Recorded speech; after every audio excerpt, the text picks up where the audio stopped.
Let's get my camera on here. That might be smart. Okay. And I think what I'm going to do is, because my computer's getting out of control. Let's see here. There we go. There's my new hat. Okay. All right. Here we go. Why is there a glitch going on? Wonder why that would be.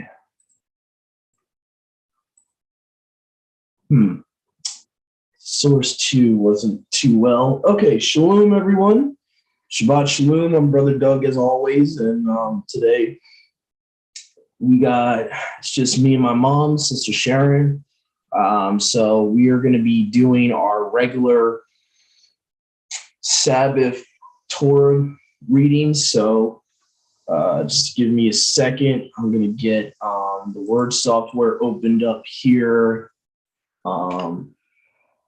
Okay, shalom, everyone. Sorry about the background noise here. That could have been the problem. So, and let's see. Okay, so let's get rid of these browsers up. It's gonna cause a little issue there. Here we go. Word software. All right. Yeah. So, okay.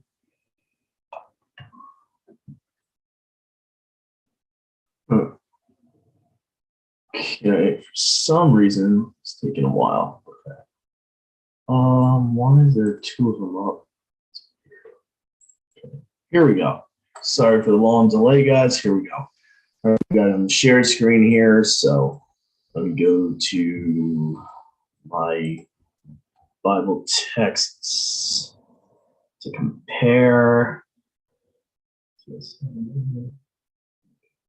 change this to this. And that.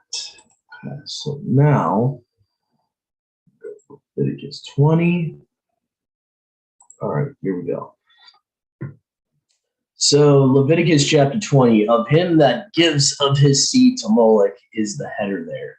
So this is going to talk about what happens when those of Israel give their children to Molech. Okay, so it says here, verse 1, and Yahuwah spoke to Moshe, saying, might help put a light on them, might help. You shall also say to the children of Yasharal, if any of the children of Yasharal or of these who have become part of Yasharal, sojourn in Israel. I like how the Septuagint says become proselytes as a definition for sojourn among Israel or in Israel. Okay. Who shall give of his seed to Molech, let him be surely put to death. The nation upon the land shall stone him with stones. So basically, all of Israel will stone him with stones. Mm-hmm. And I will set my face against that man and will cut him off from his people, because he has given of his seed to Molech to defile my set apart place and profane the name of them that are set apart to me. Verse 4, him that favors such a one, meaning partiality. And if the natives of the land should in any wise overlook that man in giving of his seed to Molech, so as to not put him to death, then will I set my face against that man and his family, and I will destroy him, and who has been of one mind with him, so that he should go whoring to the princes from their people. Okay, verse 6 here. So right now, those that are coming in right now, we're at Leviticus 20, verse 6. So this is going to talk about what happens to those that go astray to wizards and witches, necromancers, and all that. And the soul that shall follow those who have in them a divining spirit, or enchanters, or to go whoring after them, I will set my face against that soul and will destroy it from among his people. So now it's switching gears here, verse 7, to set apartness, or to be Kadash. Okay. And you shall be set apart, for I, Yahuwah, your Elohim, am set apart. And you shall observe my ordinances and do them. I, Yahuwah, that sets you apart, of him that curses his parents. Every man who shall speak evil of his father or of his mother, let him die the death. Has he spoken evil of his father or his mother, he shall be guilty. Okay. Verse 10, adultery. Whatever man shall have committed adultery with the wife of a man, see right there, it identifies what adultery is. It's not generally lusting after a woman, it's sleeping with someone else's wife. Okay. So a lot of people misunderstand that from Matthew 5. What Yahushua's talking about is fornication, not adultery. There's a difference. Fornication is like you basically lust after someone who is not married. Like if I lust after a woman that does not have a husband, that's fornication. There is a difference. So just I want to put that out there because a lot of confusion goes there, and we kind of combine the two in the church. Okay. So whoever commits adultery with the wife of a man, or whomever shall commit adultery with the wife of his neighbor, let them die the death, the adulterer and the adulteress. And the reason it's worded like that is because the biblical definition of your neighbor is your brother and sister. So that's why it says anyone that commits adultery with the wife of a man, generally any man. Okay. And then it says whoever shall commit adultery with the wife of his neighbor, his brother. Okay. Let them die the death, the adulterer and adulteress. So that's the reason you have that commandment being split into two different contexts in that paragraph there. So basically anyone, whether it's your brother, whether it's a non-believer, doesn't matter. Okay.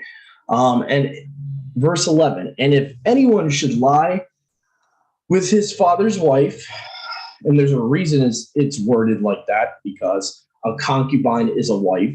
Okay. So there's a reason why it says with his father's wife rather than just saying with his mother. Okay. Mm-hmm. Because their father could have a second wife that's not the mother of the son. So, for example, like mom, right? Reuben, he did not sleep with his mother. Right. He slept with his dad's concubine. Mm-hmm. So, hence why the command is worded this way. He has uncovered his father's nakedness. Again, biblical definition of what it means to see your father's nakedness or uncover your father's nakedness. Okay.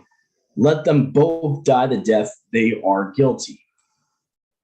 And if anyone should lie with his daughter-in-law, let them both be put to death, for they have worked in reverence. They are guilty. So irreverence, by the way, or impiety is a very old Middle English word that pretty much means you have no fear of the Father. Right. So piety means you revere the Father. So impiety or impiety is the opposite. It would be like you don't fear Yahuwah at all. Verse 13. And whoever shall lie with a male as with a woman, they have both worked abomination. Let them die the death, they are guilty. Okay. Whosoever shall take a woman and her mother, it is lawlessness. Mm-hmm. They shall burn him and them with fire, so there shall not be lawlessness among you. So this is a commandment. So again, what we have to understand is the Israelites were a polygamous culture. Mm-hmm. There's a reason Yahuwah has given this commandment. Think about it, right? Do not take a woman and her mother together. What is he really saying here? He's saying if you marry the daughter of a woman, you cannot marry her mother also. That's what Yahuwah is saying. Why? Because they were a polygamous culture. Mm-hmm. Hence why Yahuwah has to give commandments like this, because he has to make restrictions on polygamy. That's what a lot of people don't understand in the Christian church, is that polygamy wasn't like such a broad allowance. Mm-hmm. Okay, you couldn't take a sister of a wife you already have. You couldn't take the mother of the wife you already have. Polygamy was very like a narrow type of allowance. It was like, okay, you can add second, third, fourth wives, but they can't be related to one another. Right. So, Doug, are you saying that having more than one wife in this day and age is not a sin? No, and Yahuwah gave it. So if we call it a sin, we're saying Yahuwah is sinning. So we need to unlearn that false tradition from Christianity, because that's a false tradition. And that's a law of man, not a law of Yahuwah, to say polygamy is sinful. So, yeah. I know a lot of people have a hard time understanding that, but if you look at the Torah itself, it never calls polygamy a sin. But Doug, where in the scriptures does it say that we are to continue to do this? No, sis, but you're missing the point. It's allowance. What do I mean by allowance? Yahuwah allows things in his word that are righteous. He's not going to allow polygamy by the patriarchs. Regardless whether you want to do it today, that's not the point. The point is we can't call it sin. Then we're lying. We're making Yahuwah a liar. And we need to be careful about this. We need to unlearn our Christian tradition that polygamy is the only way, because Yahuwah never said that. Yahuwah never said that. Yahusha never said that. We cannot continue to propagate man's laws over Yahuwah's Torah. We can't do that. If we're going to be honest with his word, we got to let his word speak for itself. Yahuwah gave polygamy to the patriarchs all throughout the Tanakh. All throughout the Tanakh, righteous men had multiple wives. It's very clear. So what we need to understand is, regardless whether we want to continue or not, it's an option. It's not a need to. It's not. So that's the reason, sis, that I'm explaining it the way I'm going to explain it right now, is because people, mainly in the Christian church, have this problem. Not really any other belief system have this problem. Most Jewish people today don't have a problem with this. They understand this because they were raised with the Torah. But in Christianity, we get this man-made law that somehow it's a sin. If you can show me book, chapter, verse where Yahuwah says it's a sin to have more than one wife, I'll take correction. Mm-hmm. But if there's not, then you're making up your own law that's contradicting Yahuwah's Torah, which Yahusha says he hates those that do such things. He says, by your own tradition, you negate my Father's commandments. So we need to be very careful that we're not adding to his word. And yes, that includes church traditions add to his word. Mm-hmm. So we need to understand that. We don't have to agree with it. And I've said this multiple times, sis and brothers and sisters that are on right now. I've said this multiple times.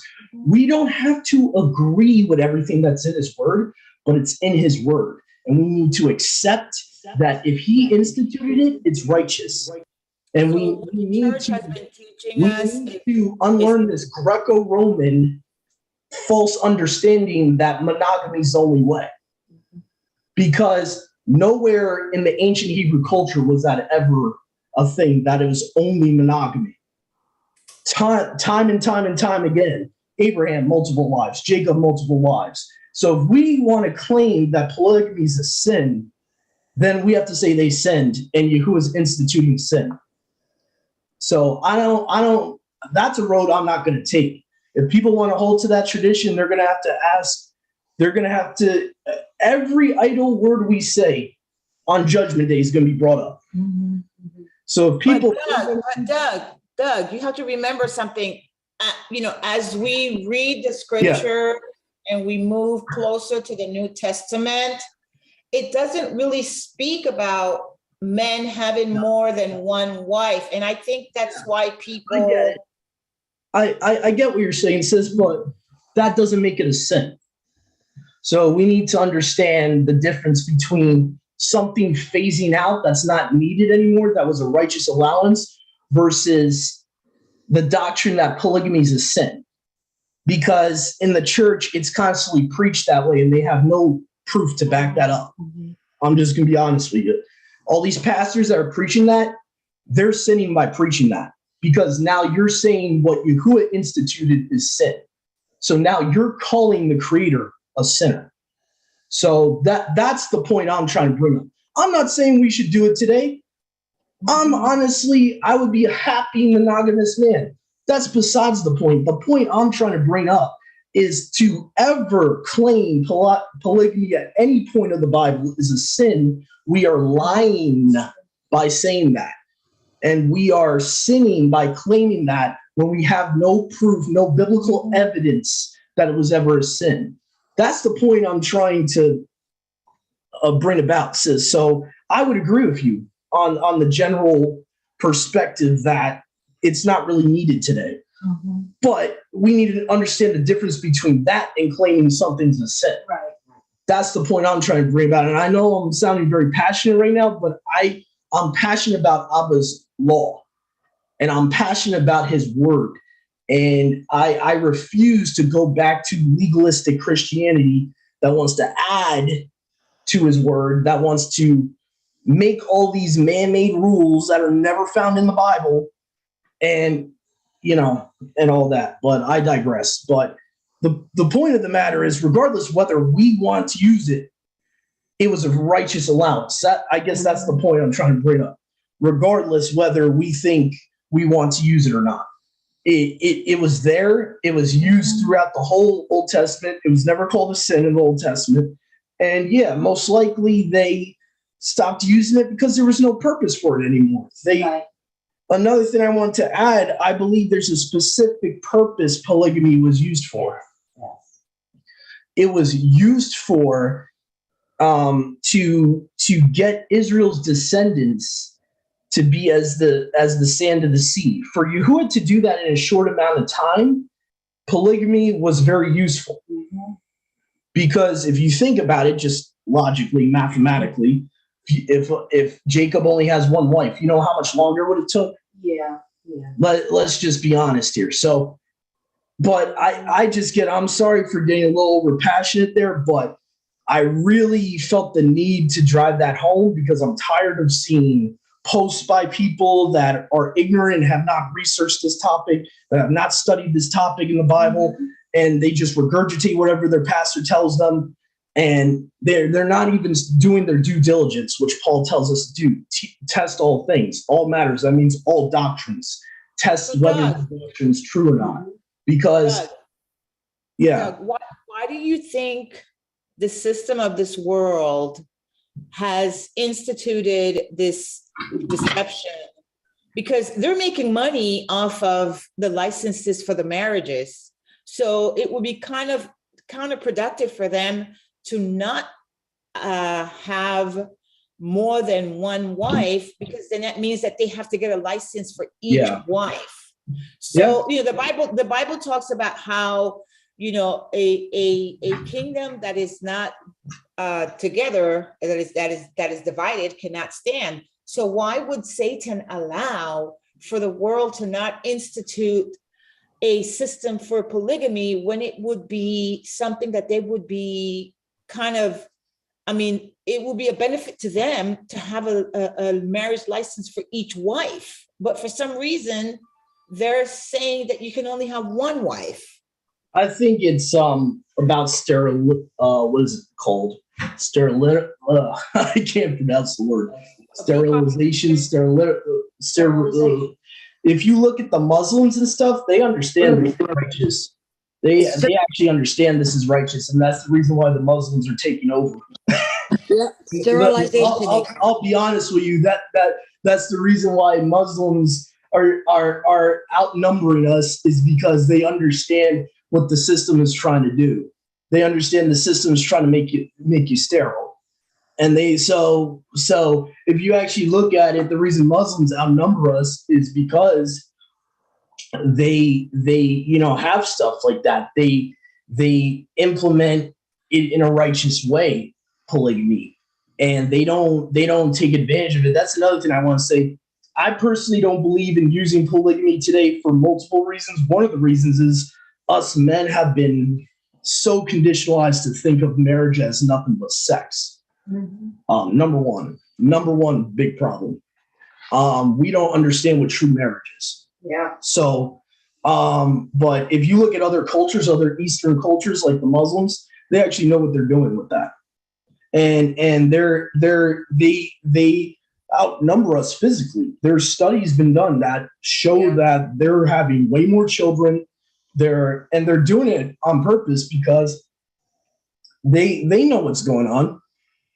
They know what the leader trying to do. Not trying to get too much into a conspiracy theory, but one of the elite's agendas on the Georgia Guidestones, right, is to drop down our population. So how would they do that if they allowed polygamy? If they're going to allow someone to have multiple wives and have children by multiple wives, there's no way you're dropping the population down. So sis, what I would say is monogamy is, they're not just stopping there to brainwash people to think monogamy is the only way.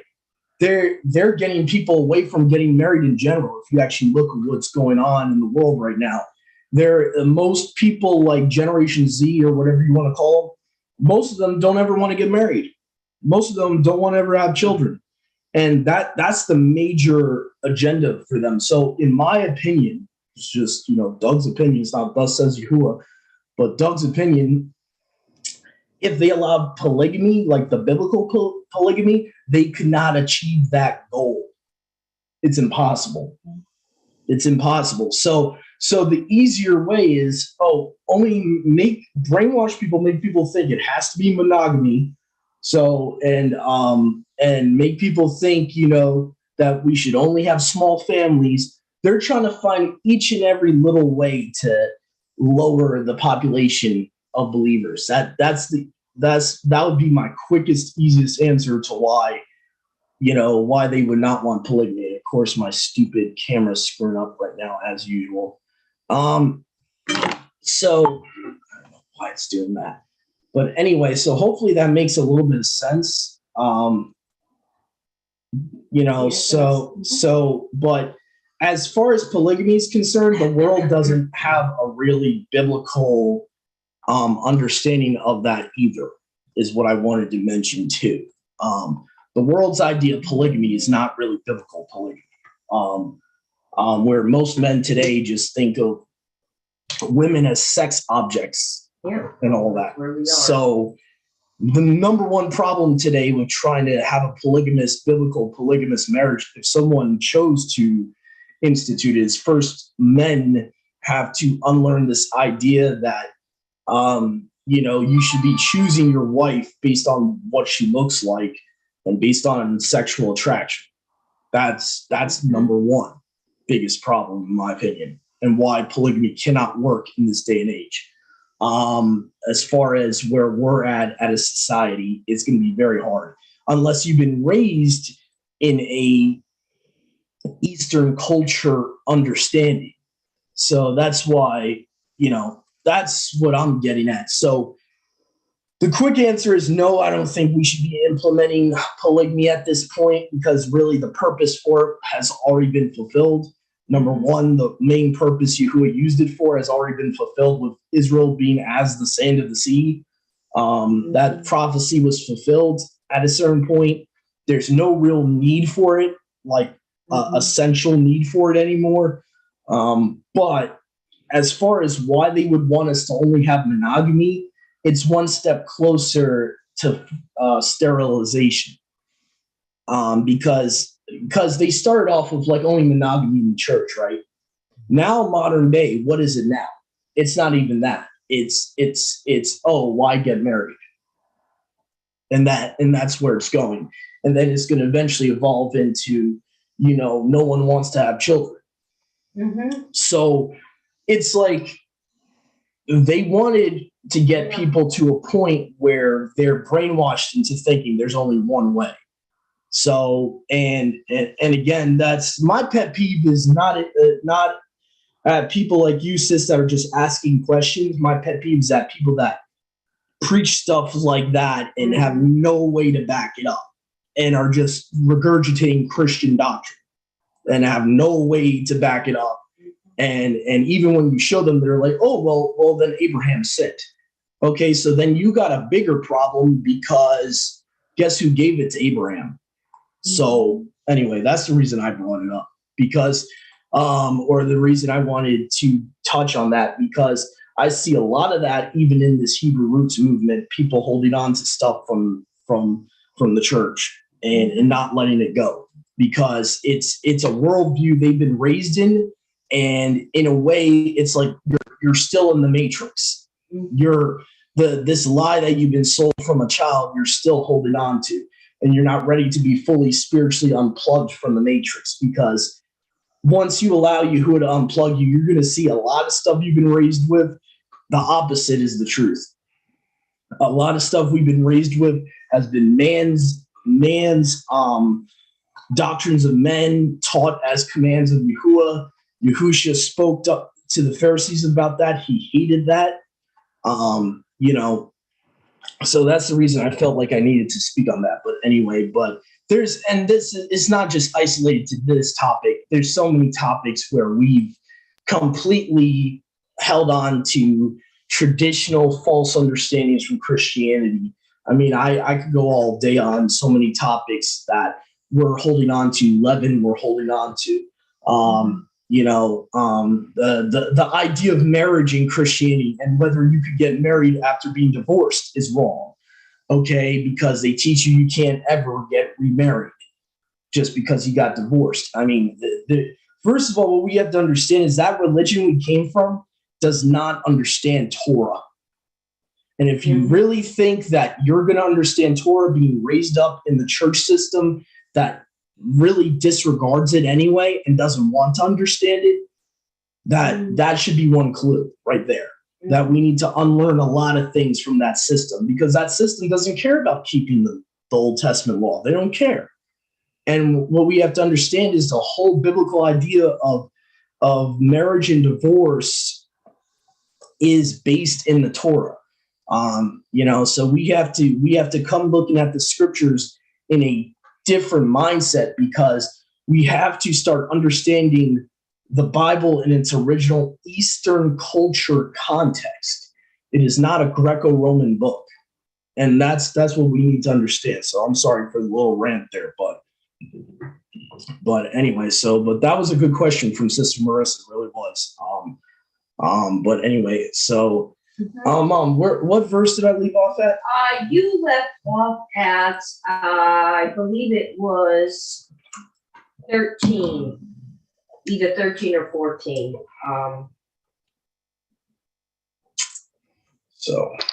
Yeah, I think it was 13. All right, so 13 is talking about sodomy. No, we did 13.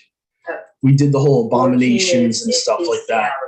Yeah, 14 is where we're at, because we already read the homosexuality violation thing, so and the bestiality and all that. All right, so verse 14 of Leviticus 20. Whosoever shall take a woman and her mother. Okay, we read that too, so we talked about that. That's what actually brought up the polygamy. 15, I'm sorry. 15. Yeah, so the violation, basically what I was trying to bring up before with that verse 14 there is that there's limitations for polygamy. Yahuwah instituted. You can't have a woman and her mother both as your wives. Okay, of bestiality, and whosoever shall lie with a beast, let him die the death. So bestiality, and you shall kill the beast. This kind of makes sense why Yahuwah talks about man with beast with the flood, like how he says, I'm going to destroy man with beast. Whatever woman shall approach any beast so as to have connection or copulation with it shall kill. You shall kill the woman, and the beast shall let them die, and the death you are guilty. So again, it shows how you got to kill the person and the beast. Whosoever shall take his sister by his father or by his mother, and you shall see her nakedness, and she see his nakedness, it is a reproach. So again, it's talking about regardless whether she's your sister by your mother or sister by your father, you are not to have sex with her. They shall be destroyed before the children of their family. He has uncovered the sister's nakedness. They shall bear their sin of uncleanness. And whatever man shall lie with a woman that is set apart, meaning she's on her period, and shall uncover her nakedness, he has uncovered her fountain, and she has uncovered the flux of her blood. They shall both be destroyed from among their generations. And you shall not uncover the nakedness of your father's sister or of the sister of your mother, for that man has uncovered the nakedness of one near kin. They shall bear their lawlessness. Okay. Oh, go ahead, Sister Marissa.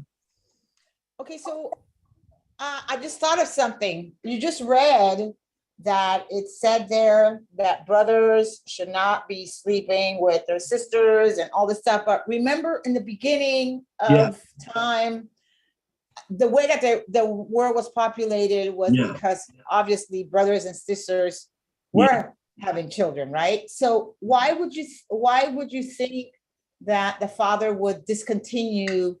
Because I mean, it's considered incest, right? For fathers and all this stuff and brothers and sisters.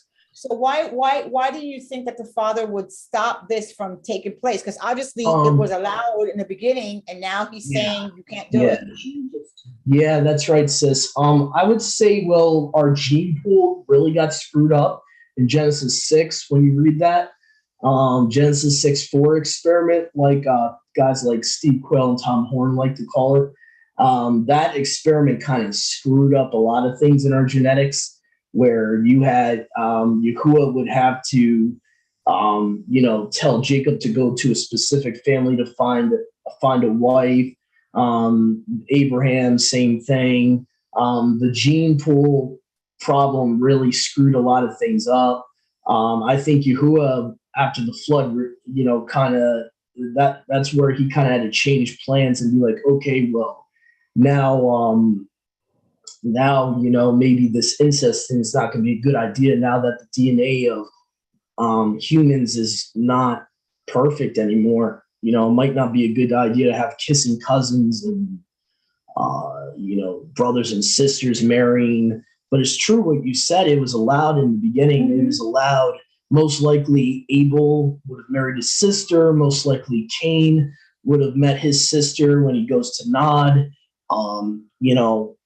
It was a necessity. I don't think it was ultimately Yahuwah's will to have us marrying, our sisters to populate and fill the earth, but it was kind of like a necessity for Yahuwah to only have Abraham. My bad. No, to only have two people, right, populate the whole earth. It kind of was a necessity. Now, I mean, one can even argue once you get to like the time of Moses, that wasn't needed anymore. What I don't understand though is, and I still can't explain it, is how it went from being allowable to now it's like an abomination.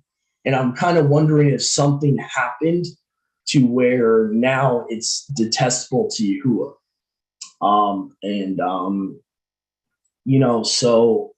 Also someone pointed out to me that the legend of Nimrod and what he did with his mother could have caused Yahuwah to consider this an abomination, because you had this main enemy of Yahuwah sleep with his own mother and got a child by his mother.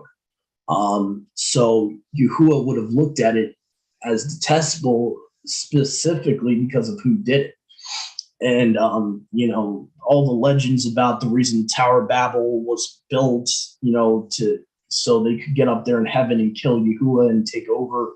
Yahuwah definitely did not like Nimrod at all. So the fact that Nimrod was really the first person post-flood to institute this whole weird incestual, stuff. And I mean, there's no way to know for sure what was involved in all that. There was probably some weird rituals going on, some occult rituals with him doing what he did with Semiramis. So there could have been a lot of reasons why at one point it seemed a useful tool to populate the earth in the days of Adam and Kua, versus now post-flood law of Moses, now it's forbidden.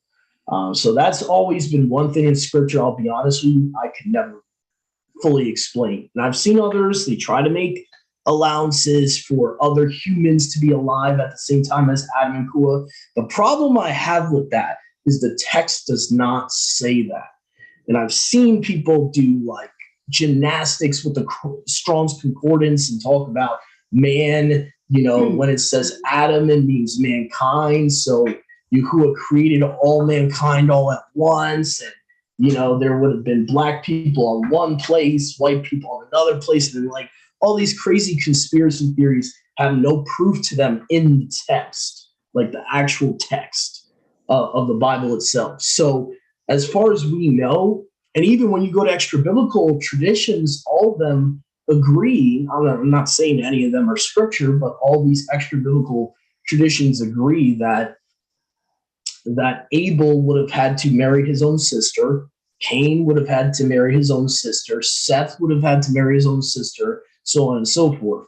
What I have noticed, though, is post-flood, Yahuwah doesn't really implement direct, intermarriage within the family anymore. Like we start seeing it like split mom, like second cousin, third cousins, and with Abraham, what was Sarah to him?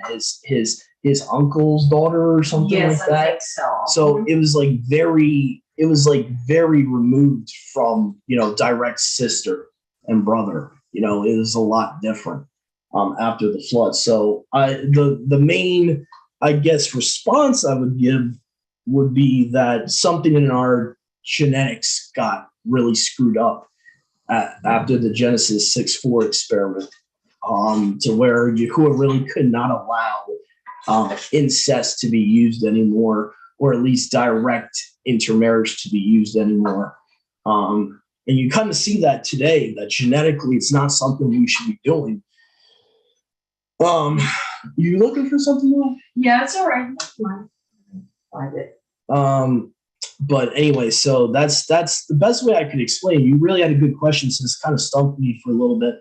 But that's really a hard one to answer. And I know people, like I said, will try to say, well, there had to be other humans around. Problem is that the Bible doesn't prove that. It doesn't say that.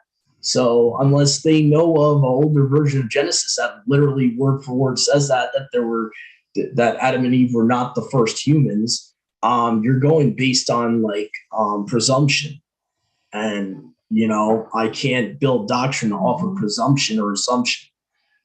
So the fact of the matter is, it's way more likely that incest was allowed at a certain point, and that Yahuwah decided it was no longer needed and it wasn't beneficial anymore because our genetics got screwed up.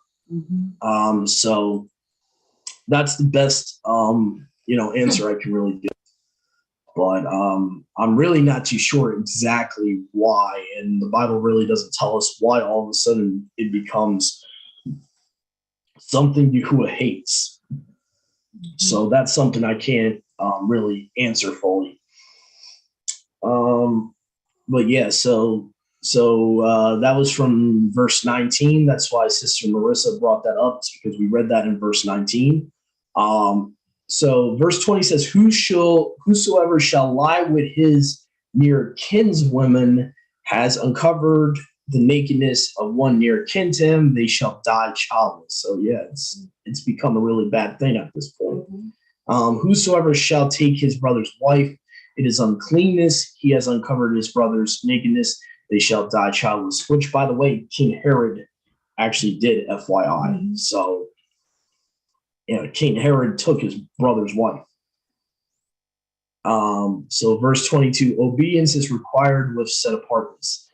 And keep ye all my ordinances and my right rulings, and you shall do them, and the land shall not be grieved, or I think the Hebrew would be vomit you out, into which I bring you to dwell upon it. and walk not in the customs of the nations which I drive out from before you, for they have done all these things, and I have abhorred him. Yeah, so part of the reason why incest might have really become hateful to Yahuwah is that there was a certain probably type of incest that Canaanites and all of them were doing, and they were probably involved in it, like I said before, with like occult rituals, like sex magic and all that. So that's probably why it became very loathsome to Yahuwah. And I said to you, you shall inherit their land, and I will give it to you for a possession, a land flowing with milk and honey. I, Yahuwah your Elohim, who have separated you from all the people. And you shall make a distinction between clean and unclean cattle, and between clean and unclean birds. You shall not defile your souls with cattle or with birds or with any creeping things of the earth, which I have separated for you by reason of uncleanness. Now that would, in context, be talking about like touching the body of an unclean animal or insect or creature. Not that you can't have pigs as pets, or not that you can't have dogs as pets and you can't touch them. No, it's talking about, like, in context, it has to be talking about like a dead body. And you shall be set apart to me, because I, Yahuwah your Elohim, set apart, who separate you from all the nations to be mine. Okay. So now it's going back to the whole necromancer stuff. Wizards must be put to death. And a man or woman, whosoever of them shall have in them a divining spirit, or be an enchanter, let them both die the death. You shall stone them with stones, they are guilty. So, I mean, pretty self-explanatory there. And, you know, it's kind of funny. I do want to touch on this because this is something that actually was implemented early on in this country, believe it or not. You know, you had the Salem witch trials and all that. It's a shame that we stopped doing this, because now, I'll just be honest with you right now, you can go on social media, whether it's Facebook, Twitter, Instagram, there's like witches coming out of the woodwork that are just like proclaiming it. They're like, oh, I'm a good witch. You wouldn't even have that. They wouldn't even be alive if we would have kept doing what they did in the 1600s. Okay, so you wouldn't even have witchcraft spreading the way it did. I don't know when it stopped, when they stopped killing witches in this country, but whenever that stopped, that created a whole big problem. And that's probably why by the time you get to the 60s and 70s, you have a show like Bewitched in Hollywood. You got all this sorcery being promoted in Hollywood. And now you wonder why your children love Harry Potter. You wonder why, well, now you got this and that. And, you know, you got people looking at us crazy like we're heretics when we tell them, you know, you shouldn't be showing that to your children. You shouldn't be having them watch this stuff or partaking of this stuff. You know, it's gotten so bad in this country where people look at Halloween like it's innocent. You know, so, you know, that's just something that was on my mind, is that it's a shame we stopped executing witches in this country. It's really a shame, but you know what? Oh well. You know, so this is just proof of what happens when you throw away Yahuwah's word, when you throw away his word from the government, and you throw away his actual judicial order of things, and how he gave commandments to us to how to handle certain things like this. But if you're going to throw Yahuwah out of your country, out of your government, and you wonder why you got all this witchcraft problem in this country, you know, Yahuwah's, you know, the way Yahuwah works is, okay, you don't want me? All right, go ahead, go your own way. You know, I'm going to allow you to be fed into your reprobate mind. Go ahead. And that's what I think has happened to this country, because, and don't get me wrong, I don't think this country was ever a Christian nation. But as far as government-wise, they threw Yahuwah out at a certain point, or at least threw the scriptures out at a certain point, and did not implement anything from the Bible anymore. Once that happened, it was like Yahuwah just, like, you know, he let this whole country be fed into their reprobate mind. And that's why we're having the troubles we're having right now. So, I really do think the moment they threw Bible out of school, that was the downfall of this country. I really do. That's just my personal opinion. The moment that schools outlawed reading the Bible, that your children can't read the Bible in public schools, that was it. So, but anyway, Mom, would you like to read the chapter? I just wanted to say real quick, go ahead. because I feel very strongly about this topic, and I think it's a situation of we have gone too far. We have removed Yahuwah from our civilization, from our culture. We have gone too far, and we are in his judgment. He may not be unleashing his wrath just yet. It's not his time yet, but we are definitely in his judgment. And he has released our country as well as many others that are the same way in that reprobate mind. So any pastor I would consider listening to today is preaching that same message. Mm-hmm. We are in his judgment. There is no other way to look at it. Yeah, and just to piggyback, before you read, Mom, going back to that same topic of specifically one of the biggest issues here is that you even have sorcery promoted in the churches. Wow. If you think about it, every Halloween, every year, right? Yeah. Certain churches will actually have your children watch Harry Potter at the church. So this country has been possessed by a spirit of sorcery and divination. I find it interesting, and I'm not trying to promote this guy, but this guy named Jonathan Cahn had an interesting book come out recently, and an interesting new, I guess you would call it documentary or a study he was doing about, he believes the spirit of Ashtaroth has possessed this country. And I agree. I believe the spirit of Ashtoreth, Isis, what was she called in Acts? Diana. The spirit of Diana has possessed this country. And that's what's going on. That's why you see all this messed up stuff. That's why you see pornography on the rise. That's why you see this, you see that, is because it's possessed by Ashtoreth and her husband Baal. So anyway, I think that's what's going on with this country, and that's why we're in such a bad state spiritually as a country. Absolutely. Anyway, go ahead, Mom. Okay, chapter 21. Yahuwah said to Moshe, "Speak to the priests, the sons of Aaron, and say to them, a priest must not make himself ceremonially unclean for any of his people who died, except for a close relative, such as his mother or father, his son or daughter, his brother or an unmarried sister who is dependent on him since she has no husband. For her, he may make himself unclean. He must not make himself unclean for people related to him by marriage, and so defile himself. Priests must not shave their heads or shave off the edges of their beards or cut their bodies. They must be set apart to their Elohim and must not profane the name of their Elohim, because they present the offering made to Yahuwah by fire. The food of their Elohim, they are to be set apart. They must not marry women defiled by prostitution or divorced from their husbands, because priests are set apart to their Elohim.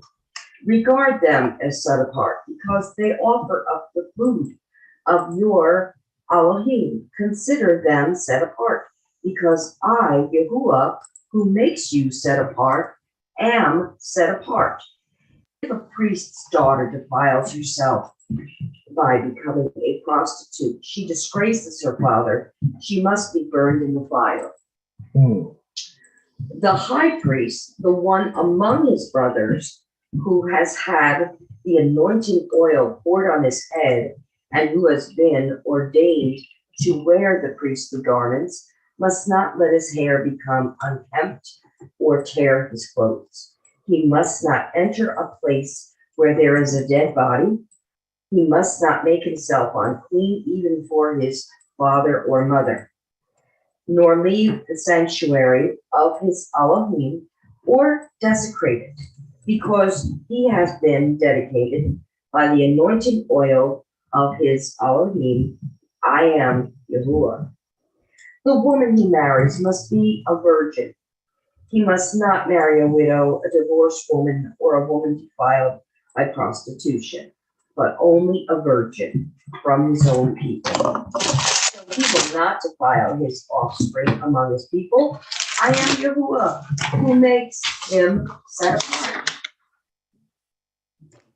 Yahuwah said to Moshe, say to Aaron, for the generations to come, none of your descendants who has a defect may come near to offer the food of his Elohim. No man who has any defect may come near. No man who is blind or lame, disfigured or deformed. No man with a crippled foot or hand, or who is hunchbacked or dwarfed, or who has any eye defect, or who has festering or running sores or damaged testicles. No descendant of Aaron the priest who has any defect is to come near to present the offerings made to Yahuwah by fire. He has a defect. He must not come near to offer the food of his Elohim. He may eat the most set apart food of his Elohim as well as the set apart food, yet because of his defect, he must not go near the curtain or approach the altar, and so desecrate my sanctuary. I am Yahuwah, who makes them set apart. So Moshe told this to Aaron and his sons and to all the children of Israel.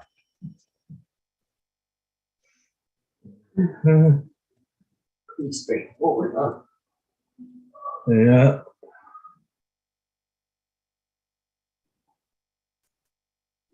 What's interesting, I notice, is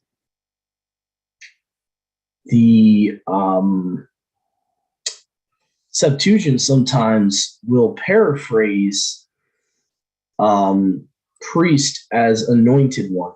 Yeah. Which is kind of interesting because that's what the Greek Christos is supposed to mean. Right. So it's kind of interesting. It's like the Septuagint is showing a connection between Yahusha and the Levites.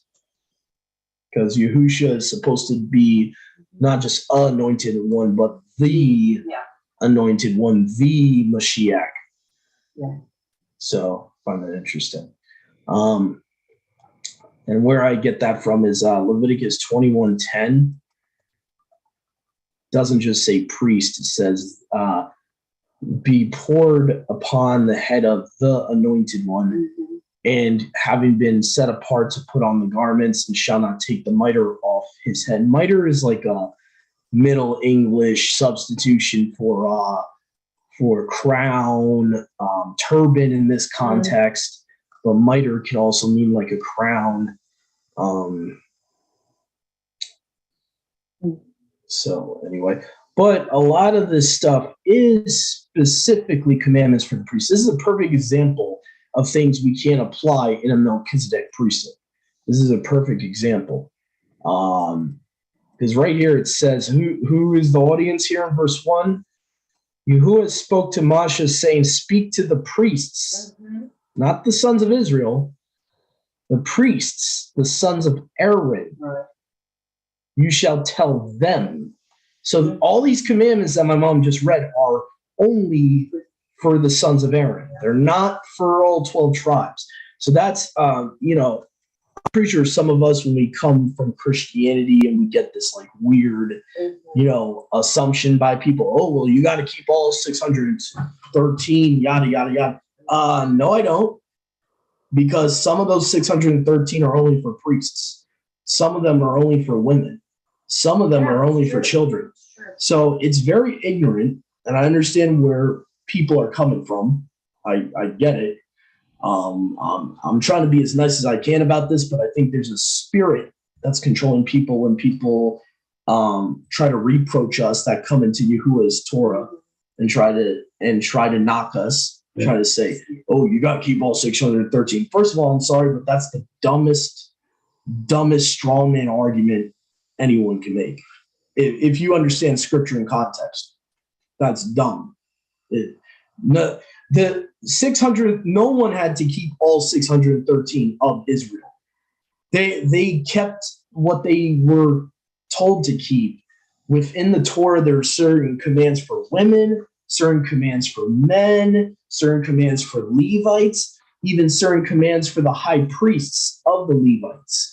Okay, so anyone that tells you, oh, you got to keep all 613, they really don't know scripture, and they're just speaking out of ignorance, so don't take it serious. They're just speaking, they really don't understand scripture. This is why Yahushua said multiple times to the Pharisees, you are deceived because you don't know the scriptures. Yeah. And he said that multiple times. I think the main place is what Matthew 22 is verbatimly. So Matthew and John has that recorded from Yahushua's own mouth. So we got to be careful too when competing for the faith with people, that we don't allow people to try to catch us in a trap, in what I like to call straw man arguments. But anyway, so what I find interesting is the Septuagint's very specific too about the shaving of the head. Okay, because I know some people will say, "Well, Doug, does that mean you can't have a haircut?" I feel like I'm getting fucking a headache from it. Shalom, brother Masha. Shabbat shalom. Oh shoot! Shabbat shalom. Hey, no problem, bro. So we're on, my mom just read Leviticus 21, and I'm just kind of expounding here. I'm just trying to explain to people that if someone tries to trap you and say, well, you got to keep all 613, that's incorrect. So people that say that really don't understand how the Torah works, that certain commands are for men, certain commands are for women, certain commands are for children. They're spread out. It's not all 613 for one person. Speaking of that here, we just read a chapter that deals specifically with laws for the Levites and the priests.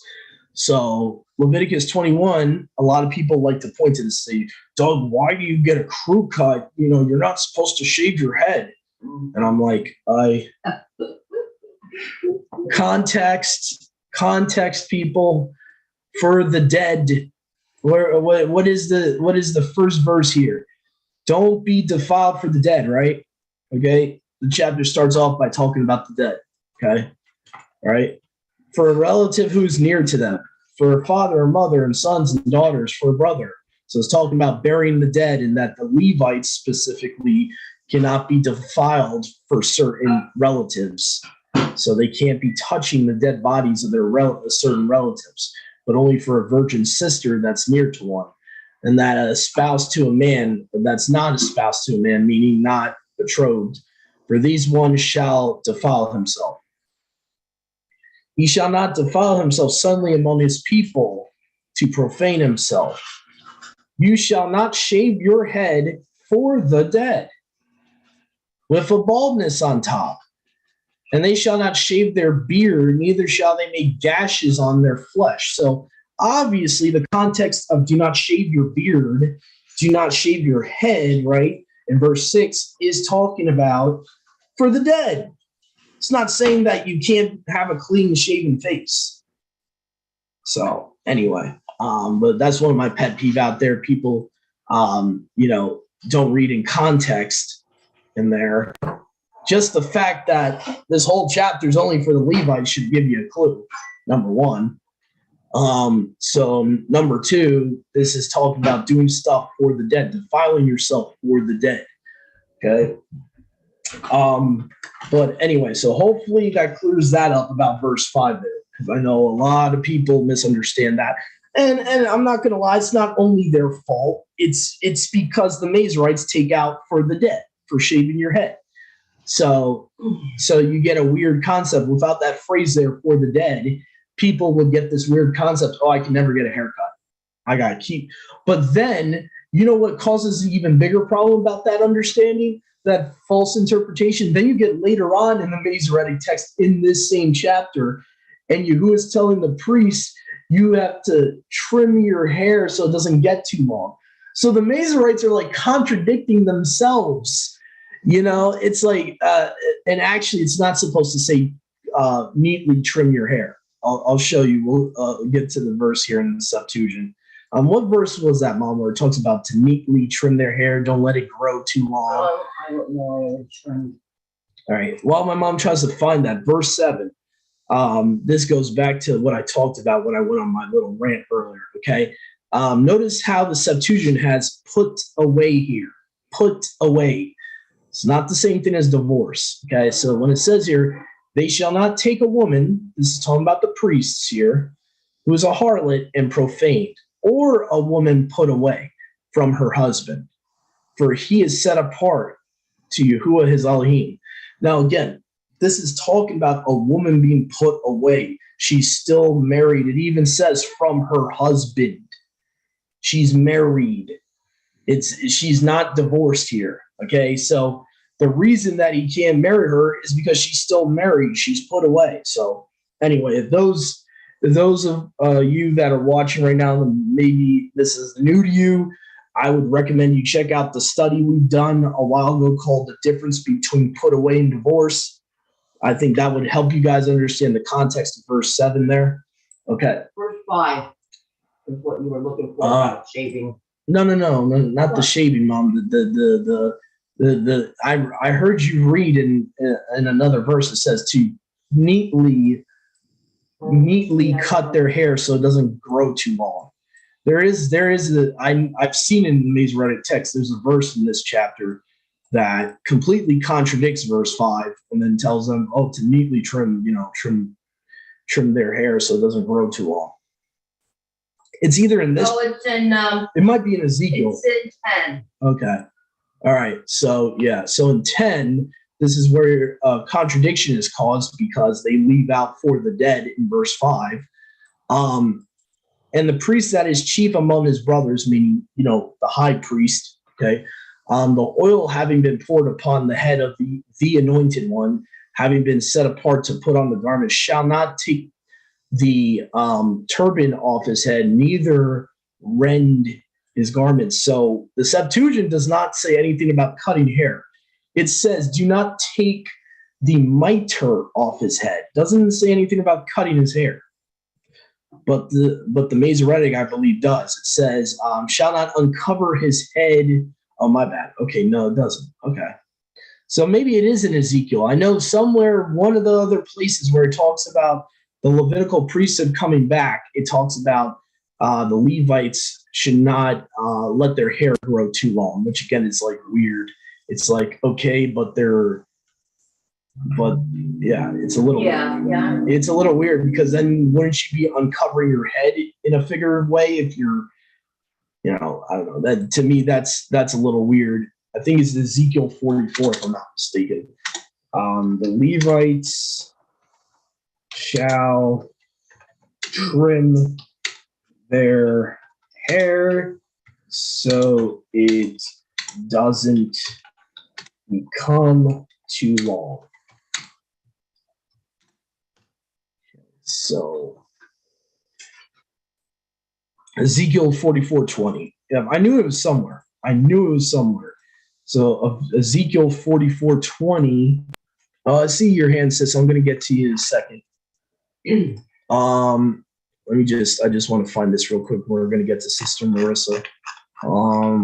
Ezekiel 44:20 in the Masoretic has it like really weird. Septuagint makes perfect sense and actually agrees with Leviticus 21 here. It says, they shall not shave their heads, nor shall they pluck off their hair. plucking off their hair for the dead. Obviously, when you look at Leviticus 19:27, they shall carefully cover their heads. Cover their heads. So obviously, if they're covering their heads and not shaving their heads, they're leaving their hair as a covering. Okay, which actually is the context Paul is talking about in 1 Corinthians 11:14. Not that he's not saying that women shouldn't have a veil for their face, but that they should not be cutting their hair because their hair is like a covering. So yeah, but if you go to the Masoretic, they really screw it up. It says, "In their heads they shall not shave, nor shall they let their hair grow long. They shall keep their hair well trimmed." This just makes no sense. This is like rabbinical. Makes no sense at all. If you're not shaving your head and you're not allowed to cut your hair, but then they're telling you to trim your hair so it doesn't go too long. It's like, it's double-mindedness. It just doesn't make sense. So that's why I go with the Septuagint version of Ezekiel 44:20. Go ahead, Sister Marissa. Okay, so does that mean that the Nazarene following was done away with, or is that a? Oh, it's a separate. It's a separate thing. The Nazarites were kind of similar. They had a lot of commands in their vow, which was voluntary, not a have to. But if someone wanted to take a Nazarite vow, they would have to do certain things that made them similar to the Levites. So it was actually a separate thing. It was a separate set of commands. It was never done away with. But it's not the same thing as these commands for the Levites. Mm-hmm. There are certain things, though, in the Nazarite vow that kind of mirror these commands. Like you'll see no wine for that whole Nazarite vow. If someone wants to take a Nazarite vow, they can't drink wine. They can't eat grapes. What's interesting, though, is if they break the vow, they got to shave their hair off. So for those that want to say shaving your hair of itself is forbidden in the Torah, then you're going to have a contradiction with the Nazarite vow. So those that want to say, us getting haircuts is a sin or whatever. Oh, come on, camera. Jeez. I don't know if there's like a Wi-Fi problem today. My Droid camera is like killing me today. All right. I guess you guys are not going to be able to see my face today because it's being stupid. All right. Go ahead, Mom. I was just thinking of something interesting in my mind.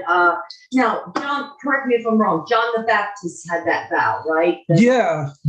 Interestingly enough, his father was a Levitical priest. I wonder if he did have that vow or if he was just a priest. He might have just been a Levite. Okay. John the Baptist. Okay. From what I remember looking at his genealogy in Luke, he might have just been a priest lineage. And so that's why he would not, he would have to do certain things like but again, I don't think he's ever told he has to let his hair grow. And there's no mention of him not being able to cut his hair.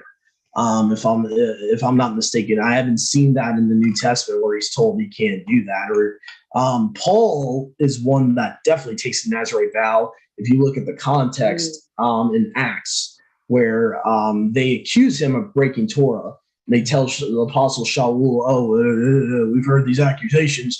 You're going to have to pay for these men's vows. And, it kind of hints around that these Pharisaical rabbis are having Paul pay for these men's Nazarite vows, where you would have to give a couple of shekels or whatever to the temple, what have it. But it does say that Paul took a vow in that chapter, and the vow it's kind of hinted at that he took a Nazarite vow. So anyway, but I mean that's the Nazarites were very similar to Levites. The only difference is the Nazarite vow was optional, and not everyone took it. It was not a have to. It was not like an actual command to you got to do this. Yahuwah left it up as voluntary, like if you want. And we can go to that chapter if you guys want. I'll show you what I'm talking about. That is voluntary. Did the Nazarene vow mean that you couldn't cut your hair? And did that also include the beard? Yeah, Yeah, that the Nazarite vow, that's where the Nazarite vow is different. The Nazarite vow actually of itself said don't cut your beard for the length of the vow, to not shave your beard, not shave your head. But if you touched anything unclean, that vow period was broken and you were commanded to shave your head and your beard. Like the way you Okay, dress. so you know how the Yes, sheep, it looks good. Yeah. So Welcome. that's why I Okay, say yeah. so for Doug, Mhm. Doug, do you think the sheiks are kind of following that tradition because you know how they don't cut their hair? I don't know much about the sheiks. I do know that they put a veil on top of their head, like they put a whatever you want to call it, like a hood on their head, kind of like how the Jewish tradition is as well. I think that was mainly an Eastern tradition. I don't think that had anything to do with the Nazarite vow. Go, baby, go. Go, baby, go. Go, they, baby, go. She has a Go, little, baby, go. Baby, can you mute your she's got phone? a little. I'm little- sorry. I'm sorry. No, it's okay, sis. You got your little baby running around. Yeah, that's all right. But yeah, I got 3 of them, and they're all the Chihuahuas, and they're sitting here. They're just playing so much. Yeah. Okay, babe. Keep an eye on the invites. yeah, I will. So number 6, for anyone that's interested, is the introduction of that vow. Numbers chapter 6 gives you the whole lowdown of what it is, and it's a voluntary vow. I want to stress that voluntary. Says that if a man wants to do it or a woman wants to do it. But to answer the question, the sheik thing, I don't know. I think that's more of just their culture. They would cover the top of their heads, which there's a lot of confusion about that, but that's not a head covering. If you look at Paul's words in Corinthians and in the Greek, the word for covering is actually veil. So when it's talking about the men do not, wear a head covering, it's actually talking about do not veil your face. But brother, they don't cut their hair. They don't cut their hair. Yeah. The problem is they do. Okay.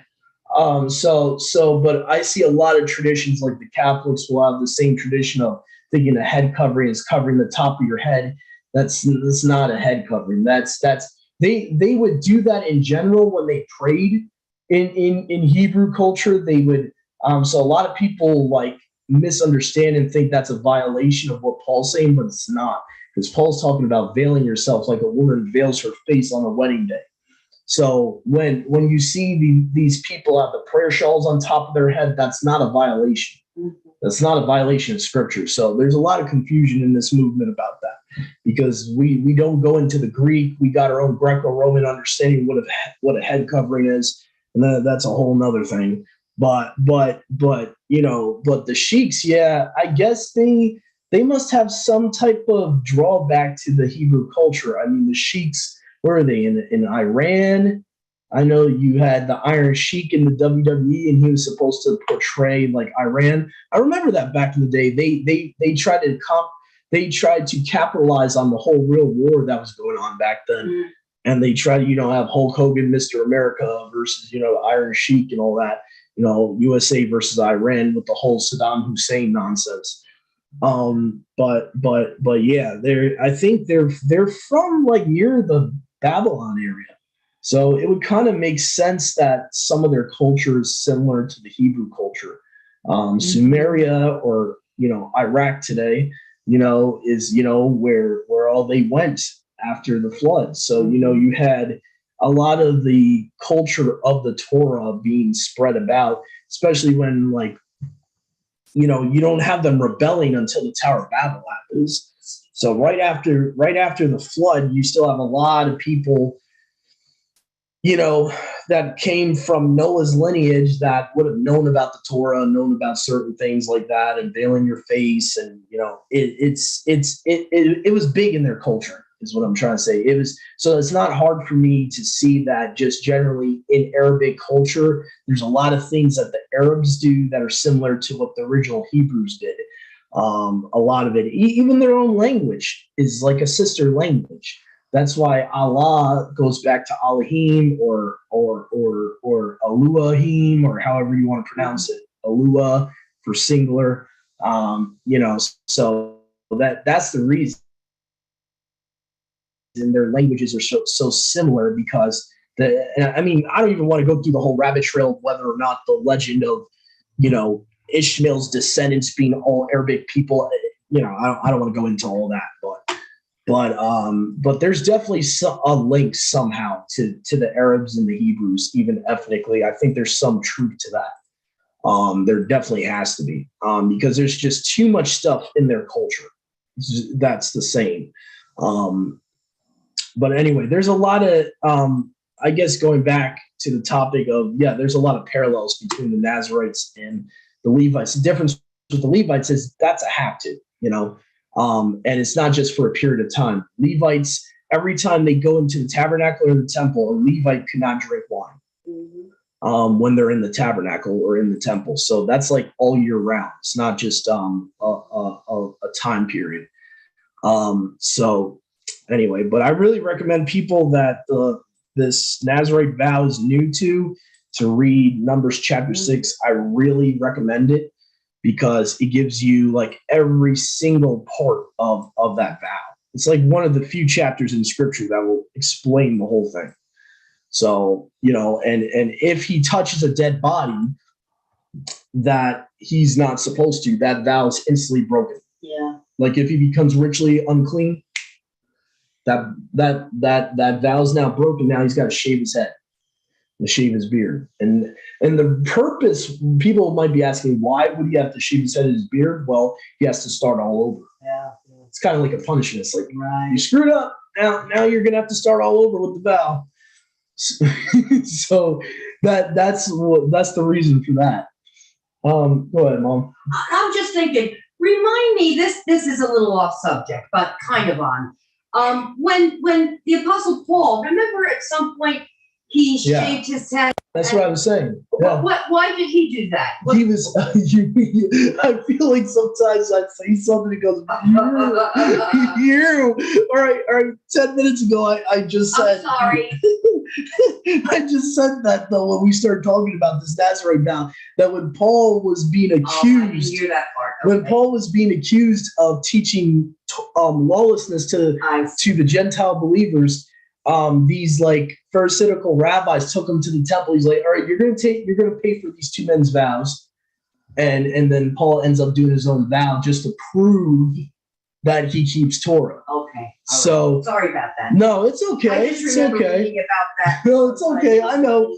Sometimes I go on, and it's like you got to tune him out before he gets going. The words out of my mouth. Yeah, so I get it. But anyway, going back to what we just read in Leviticus 21, I'm trying to think if there's anything important. We already talked about the verse about putting away. What putting away means. So they couldn't marry a woman that's put away. I would say that's for all Israel in general. If you marry a woman that's put away, you're committing adultery. So anyway, so that's probably the one command out of this whole chapter that I could say technically could be universal for all Israel. So let's see. You said apart to you, I am set apart.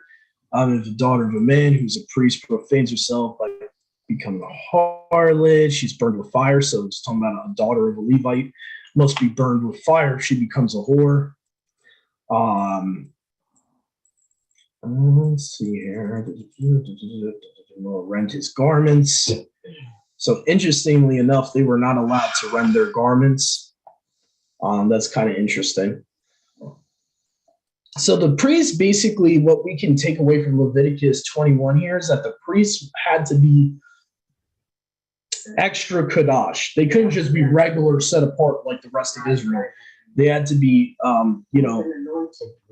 they're like set apart above set apart. So they had to be like, it's almost like they're bearing Yahuwah's presence on them in a spiritual way. So they're in Yahuwah's presence directly, physically in that temple. So, they can't be just a regular Israelite. Right. So, See, so it talks about who he can marry, who the Levites can marry. They can only marry a virgin of their own tribe. And again, I stress that this is a commandment only for Levites. Nowhere else does it say in scripture that we can't marry outside of our family. Okay, so, and most likely this is talking about that they have to marry a virgin Levite of that whole tribe. So not in their, actual household, not like a sister or a cousin. It's like, it would be obviously very removed. It would be, just a regular virgin Levite woman. So, let's see, widow, and then, or one that's put away. He shall not profane his seed among his people, yada, yada, yada. Just trying to see if there's anything we might have missed here to talk about. This is important here. It says here, no man who has a blemish on him shall draw near. Now, I want to emphasize this is talking about a physical defect. It is not talking about sin, okay? Because the Levites would not be without sin. They're regular humans. They're going to obviously have spiritual blemish. There's no way to stop that. What Yahuwah's talking about is a physical blemish. He's talking about just like with the animals that are sacrificed. You can't have a bull that has a lame eye. You can't have a bull that has an ear cut off and then give it as a burnt offering. So Yahuwah, the same way with his priests that approach him in the tabernacle or in the temple, where they would have to offer it on the altar. If a Levite has a physical defect, he cannot go into the temple. And it says it right here, a man blind, lame, with nose disfigured, or his ears cut off, a man who has broken hand or broken foot, a humpbacked, blear-eyed, or that has lost his eyelashes, or a man who has a malignant ulcer or tetter, or one that has lost a testicle, that would be, what is it called? Became a eunuch, I guess they would call it. Or castrated. Actually, castrated might be a better term. Whoever the seed of Aaron the priest has a blemish on him shall not draw near to offer sacrifice to your Elohim, because he has a blemish on him. He shall not draw near to the gifts of Elohim. So again, the gifts of Elohim most set apart, he shall eat of the set apart things. Only he shall not approach the veil, and he shall not draw near to the altar, because he has a blemish. He shall not profane the set apart place of his Elohim, for I am Yahuwah that sets them apart. And Moshe spoke to Aaron and his sons and to all the children of Yashar'al. So again, we see, right at the end here, it says he spoke to Aaron and to his sons and to all the children of Yashar'al. So I guess in the sense that the children of Yashar'al were present, that's what that verse means there. I would not take that this is for all of Israel. For multiple reasons. The fact that the previous 23 verses in the context are only talking about the Levites. So I know that might sound confusing the way it's worded in verse 24, but verse 24 is not saying these laws are for all of Israel. Obviously, regular Israelites cannot offer sacrifices on an altar inside the veil in the temple. So obviously, this is talking about Levites here. So anyway, all right, sister, is that an old hand or a new hand, Sister Marissa? Oh, that's an old hand. But when you go on break, I want to ask you something that's unrelated to the teaching. I don't want you to go off track. Okay, thank you, sis. I appreciate it. Okay, so we just did. Yeah, I think we're actually going to go off record right now because I got to do a new recording for Ayub anyway, for Job. So please stay tuned, everyone. We'll be back shortly. We're going to take a short intermission. So please stay tuned for Job chapter 9 and 10. That will be next. Shabbat Shalom.